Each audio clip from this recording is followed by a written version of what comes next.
ఏమే సొర్లి, రేపు మీ అమ్మకు ఆపరేషను. మాకున్న దిగులు కూడా నీకు లేదే? కొంచెం కూడా దిగులు లేకుండా నీ పాటికి నువ్వు జాకెట్ కుట్టుకుంటుండా?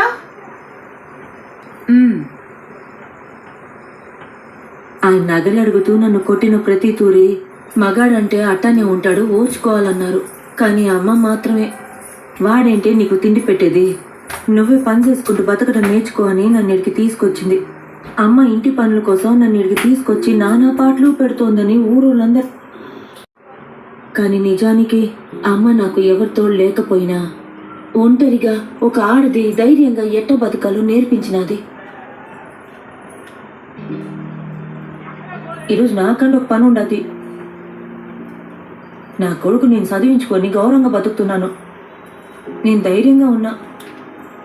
ఇప్పుడు మాత్రం నేను ఏడ్చినానంటే ఏమే, నేను లేకపోతే నీ బతకడం చేత కదా, అట్ట నిన్ను పెంచినానా అని అమ్మ సీపుట్ట సిత కొడుతుంది. మీకు తెలుసా, పెళ్లికి ముందు రోజు వరకు అమ్మ నన్ను ఎవరికి తెలియకుండా బడికి తీసుకొచ్చేది. టీచర్ అమ్మ కూడా అడిగినది, పిల్లని ఏటికి తీసుకుపోతుండారు, పరీక్షలు కూడా రాయని అని. అందుకమ్మ ఏం చెప్పిందంటే, ఏదో 2 ముక్కలు రాయడం నేర్చుకుంటే 4 లెక్క చేయడం నేర్చుకుందంటే ఏదో ఒక రోజు అవి ఉపయోగపడతాయి కదా అని. ఇంకేం చెప్పిందంటే, నా కొడుకులు కనుక ఒప్పుకుంటే నా కోడల్ని కూడా తీసుకొస్తానని చెప్పింది తెలుసా. అందుకే మీరు తిని పడుకుంటే మీ మీద కోపం వచ్చి ఏదో ఒకటి అరుస్తా ఉండేది. అమ్మ నేను తప్ప ఎవరు అర్థం చేసుకోలేదు. ఆమె కూడా ఎవరి కోసం ఎదురు చూడలేదు.